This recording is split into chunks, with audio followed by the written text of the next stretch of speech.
Le Fond du 11 janvier présente Esprit critique et tu l'as, une série de podcasts originaux réalisés par Écran Sonore. Premier épisode d'une série estivale, Reconquérir les mots pour faire récit. Premier volet, avec l'association La ZEP, la zone d'expression prioritaire. Au micro, Alexandre Hérault.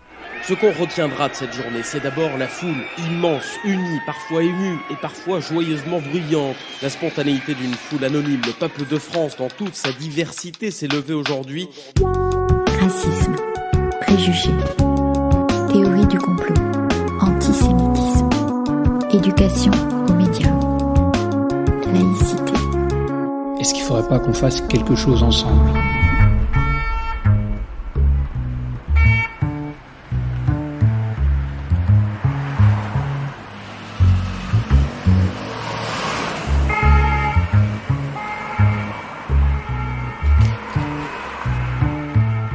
La ZEP.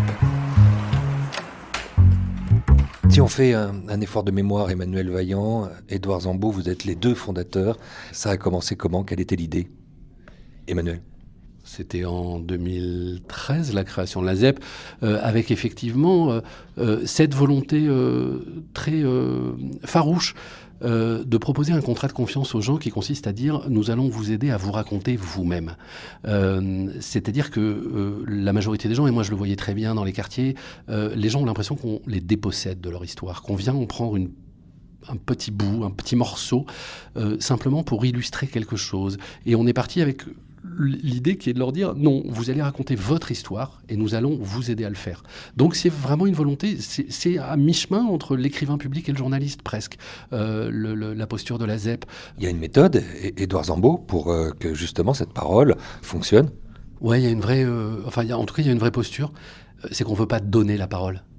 Ça se donne pas la parole et on veut que les gens la prennent et on veut essayer de les armer, on veut essayer de les accompagner pour qu'ils la prennent de manière légitime et on essaye nous de travailler sur les signaux faibles, les petites histoires qui éclairent sur la grande et ensuite sur le côté émancipateur de la parole. Vraiment j'insiste sur le fait que on ne veut pas donner la parole parce qu'il ne suffit pas de tendre un micro pour donner la parole. Il faut d'abord essayer d'élaborer le discours. Et vraiment, on veut essayer d'accompagner les gens dans la construction du récit. Et se raconter, être capable de se raconter soi-même, c'est déjà se mettre sur un pied d'égalité avec les autres. Et c'est la condition sine qua non de sa propre émancipation. Et pour prendre le pouls de ce travail sur le terrain, ce travail parfois même dans l'ombre, cet acharnement et cette conviction, le mieux c'est d'y aller. Et là, c'est dans les mains d'Eliott, non loin des bureaux de la ZEP, ici dans le 18e arrondissement, que je vais me diriger.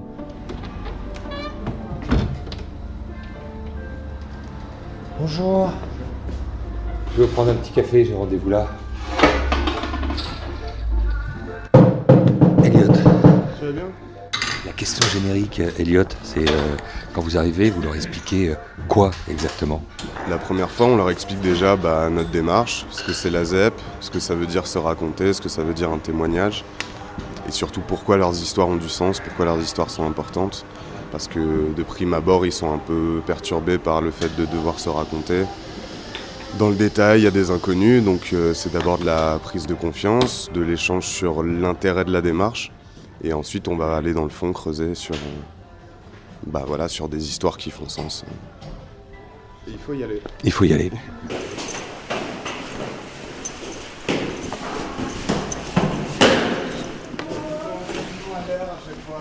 Bonjour. C'est gentil de nous accueillir. Bonjour Madame Bonnet.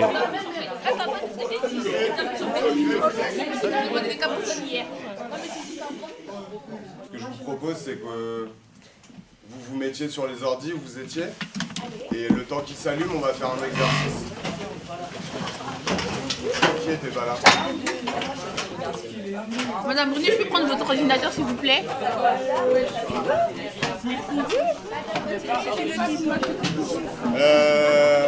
Regardez pas vos ordis pour l'instant, regardez-moi. La première séance, on a décidé ensemble de quoi on pourrait parler.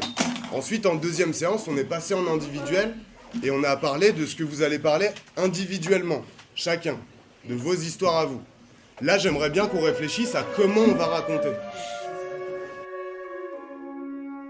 Mais Édouard Zambo, ses enfants, c'est ceux qui ont accouché de leur récit, vont le voir publié la plupart du temps aussi. Ah, alors, bien sûr, parce que l'objectif de la ZEP, c'est d'accompagner à écrire la dimension cathartique, éducation aux médias, presque émancipation sociale, et puis la dimension journalistique, parce que nous sommes persuadés que ces histoires intéressent. Et d'ailleurs, la preuve qu'elles intéressent, c'est que Libération les publie, Le Monde les publie, Combini les diffuse, le Huffington Post les publie. Enfin, je veux dire, on est en capacité aujourd'hui d'aller porter dans des médias nationaux, dans des médias mainstream, on pourrait dire, cette parole-là, parce que nous avons eu les processus de fabrication suffisamment patients pour la faire émerger. La chose qu'il faut éviter quand on écrit des articles, même des témoignages, même si vous racontez votre histoire, c'est vraiment la chose à éviter. C'est le seul truc que je veux que vous fassiez pas. Sinon, vous êtes libre d'écrire comme vous voulez, ce que vous voulez. Mais évitez au maximum votre avis, votre opinion. Vos histoires, c'est des petites vérités. Je vous l'ai déjà dit, ça. On peut pas vous le retirer. Si vous racontez votre histoire, rien que votre histoire, ce qui vous est arrivé, à la fin, la personne qui a lu, elle va dire « Ok, ça s'est passé comme ça ». Et ensuite, elle va se faire son opinion. Mais si vous donnez votre opinion, la personne, elle va finir l'article, elle va dire « Ah ouais, je suis pas d'accord avec ça » ou alors « Je suis d'accord avec ça » ou « Oui, il a trop raison, ah non, il a tort ». Et en fait, ça, c'est pas du journalisme. On n'a d'abord pas d'objectif de réussite à 100%. Quand on rentre avec un groupe de 30 élèves, on va pas avoir 30 textes qui vont être publiables. On va avoir un tiers de textes qui ont ce qu'on dirait avoir une pertinence éditoriale. Mais les 2 tiers restants, c'est soit parce qu'ils n'ont pas pu élaborer jusqu'au bout leur récit, soit parce que certains ont un peu refusé, mais pour autant, ils ont eu une expérience de voir un journaliste qui a passé 8 heures avec eux, à les écouter, entendre la parole s'énoncer, se construire petit à petit. Et puis même s'ils l'ont pas fini, ils ont eu au moins l'expérience il y a quelque chose qu'on peut tirer d'une expérience. Peut-être que mon histoire, elle peut être intéressante plus tard, je la raconterai. Je sais, il est tôt, mais on y va. On va passer. Est-ce que tout le monde a un sujet du coup, à part qui n'était pas là? Il y avait Mohamed qui n'était pas là. Mohamed, je vais commencer par toi, comme ça on va trouver. Tous les autres, normalement, vous avez un sujet, vous avez commencé à avancer. Sujet. Ça parle de mon quartier. C'est sur les bavures policières. La discrimination. L'harcèlement scolaire. Passage collège privé au public. Ça parle du divorce de mes parents. J'avais environ 4 ans. J'étais petite, j'étais encore à la maternelle. Je voyais qu'il y avait quelque chose qui ne tournait pas rond entre mes parents. La colère, les disputes, j'en avais assez de les voir comme ça. J'étais fatiguée de voir la même chose chaque jour. Pas grave, je me changeais les idées à l'école. Un jour, je me suis réveillée sur mon lit, je ne vis pas mon père. Sujet. Contrôleur. C'est-à-dire ? Métro. Ah, tu t'es fait contrôler dans le métro ? Ouais. De mon histoire, de l'école de mon histoire, voilà. Puisque moi, à 5 ans, je savais déjà lire, donc ça, je racontais un peu mon histoire et les points positifs. Je vous parlais de mon hôtel quand je suis arrivé en France. Je vis dans un hôtel depuis 2016. Là, je vais parler du quartier, là. Quand je suis venu ici, la première fois, j'ai bien été accueilli. J'aime bien ce quartier parce qu'il y a plusieurs choses à faire. Il y a des parcs, il y a beaucoup d'amis, on s'amuse bien. Il y a le local aussi, des fois on peut passer du temps là-bas, c'est bien. Être différent dans la société actuelle. Un jour, j'allais en cours et derrière moi, des gars ont commencé à crier PD. Et quand moi et mes potes, on s'est retournés, on a commencé à leur dire d'arrêter et ils ont fait comme si de rien n'était. Les insultes, c'était tous les jours. Chaque jour, j'entendais mon prénom suivi d'une insulte homophobe ou sur mon style. Ma mère a déposé plainte et ma mère a tout fait pour que je change de collège. Et grâce aux efforts de ma mère, j'ai réussi à changer de collège. Mon nouveau collège est plutôt bien.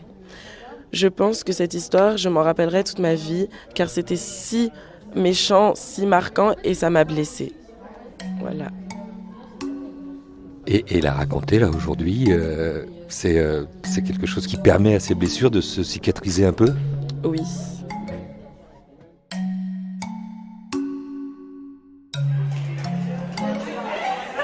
Je parle à des... Madame, il a décassé les produits.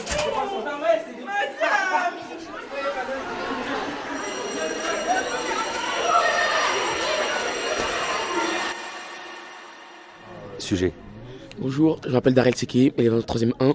Alors mon sujet, à la base, traitait d'un voyage qui allait s'avérer être joyeux en Algérie, mais qui est un peu mal tourné par rapport à mon oncle, qui s'est fait agresser, mais c'est pas grave.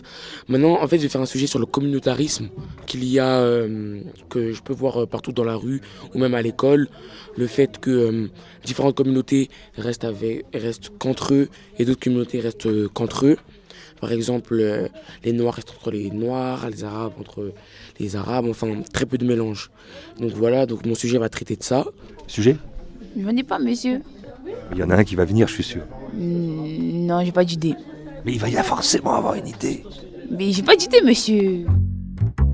Mais il doit y avoir, Emmanuel Vaillant, des moments de découragement, des moments où on se dit on n'y arrivera plus, où tout s'est désagrégé, des moments où on a envie non plus de les remonter, les manches, mais de presque de se... Jeter le gant. Jeter le gant. En fait, le plus difficile, c'est quand on est face à des jeunes qui sont verrouillés. Et de trouver, excuse-moi l'expression, l'ouvre-boîte, c'est-à-dire trouver la clé qui va permettre de... Parce qu'ils se sont cadenassés, et de comment trouver la clé qui va éveiller quelque chose chez eux, qui va leur dire « Ok, je me mets en confiance, je suis en confiance avec cette personne, et je vais peut-être commencer à pouvoir raconter quelque chose. »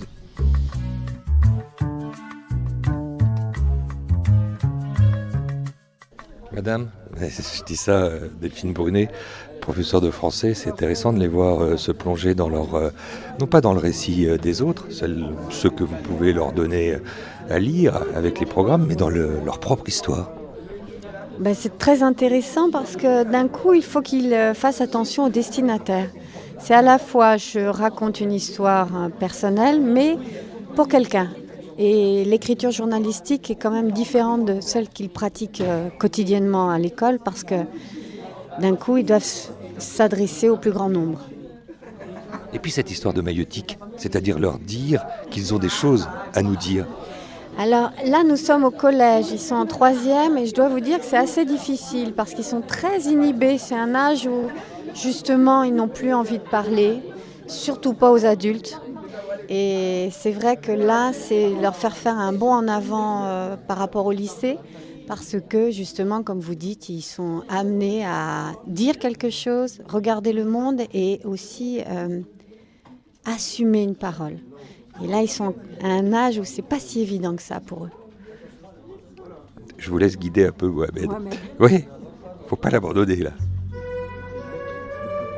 T'as des choses à dire, écris-la. Et pareil, concentre-toi aussi. Ok. C'est cool, continue comme ça. C'est assez descriptif, je trouve ça bien. Essaye de bien expliquer, puis explique aussi ce que ça te fait à toi, quoi. Genre, ça doit être bizarre quand même. Vrai. Ah, c'est pour ça que vous avez changé de quartier ? Ouais, c'était relou, il y avait trop de... Je sais pas, les migrants... Et même ça, ce quartier-là, on en avait marre. Ok. Pour de la Chapelle. Essaye de l'expliquer justement. On a quitté ce quartier parce qu'on en avait marre. C'est ça ton sujet. Donc du coup, tu creuses ça, tu vas au fond de pourquoi vous avez changé. Est-ce que toi t'as compris, ça t'a saoulé, ça t'a fait plaisir ? Ouais. Est-ce que c'est mieux maintenant ? Voilà, raconte-moi tout ça, mais continue comme ça, en décrivant peut-être un tout petit peu plus, tu vois. Elliot, quel est le plus joli récit que vous avez vu là émerger dans cet atelier ? Le plus beau récit, je crois que c'est Mohamed juste derrière moi. Il n'y a plus que 10 minutes pour écrire ce texte-là où tous les souvenirs sont dans ta tête, Mohamed, en ce moment. Mais tout ce qui est écrit là sur l'ordinateur, c'est plus qu'une page. D'abord, c'est plus qu'une page parce que c'est une vie, c'est ça ? Oui. Ça commence comment ? Le titre que tu as trouvé, déjà, il est assez étonnant. C'est que je ne comprends pas pourquoi on est venu en France. Je te laisse lire. Ma maison en moi, c'est le Sénégal, là-bas où la vie n'est pas difficile. Je ne comprends pas pourquoi on est venu là. Je suis venu en août avec mes 2 frères. Mes parents m'avaient dit que c'était pour travailler.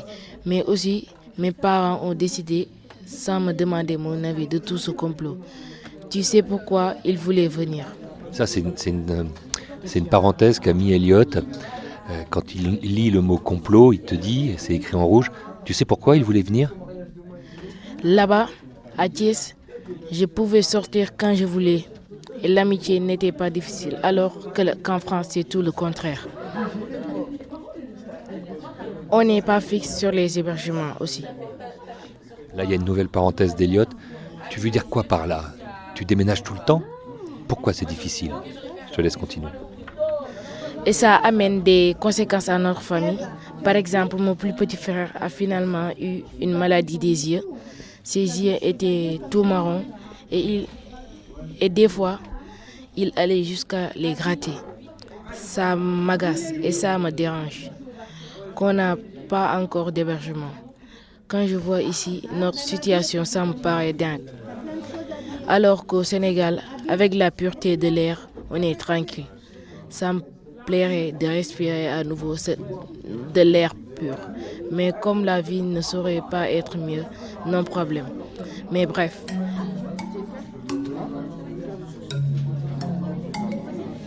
Est-ce que tu crois que ça va servir à quelque chose? Comme ça, de les écrire, ces histoires-là que tu as sur le cœur, et de te raconter? Ça me console.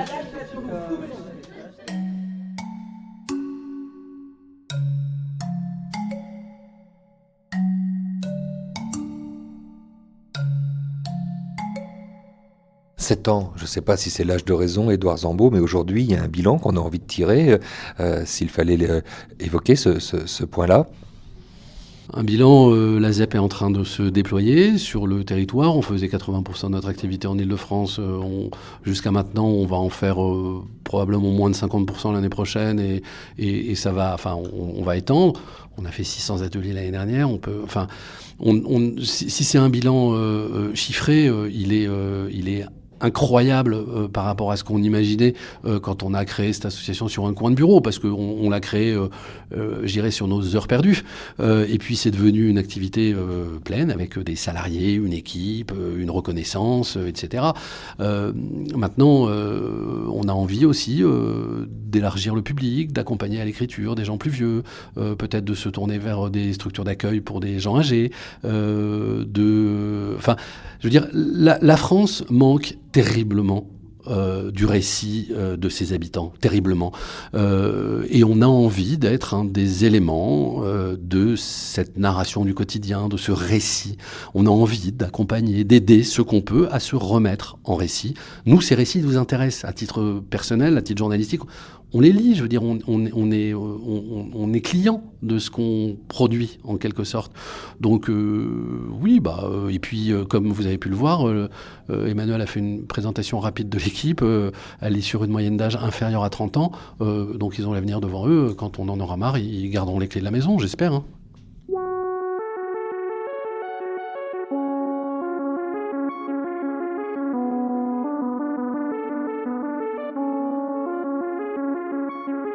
Reconquérir les mots pour faire récit. Fin du premier volet de ce premier épisode de cette série de podcasts produite par le Fonds du 11 janvier et réalisée par Écran Sonore.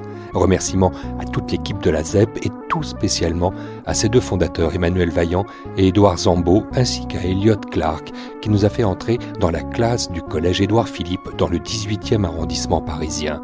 Merci aussi à tous les élèves qui nous ont accordé leur confiance et donné leur parole, ainsi qu'à leurs professeurs.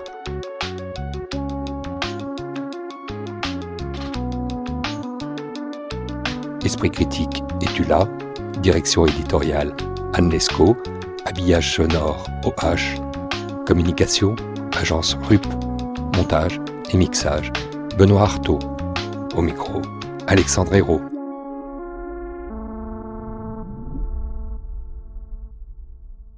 Si vous avez liké, partagé ce podcast, hébergé sur Aosha et présent sur toutes les plateformes et agrégateurs, et bien sûr sur le site fonddu11janvier.org qui contient toutes les informations sur ces actions. Et n'hésitez pas à visiter le site de l'association lazep.fr qui nous a ouvert ses portes pour y plonger nos micros.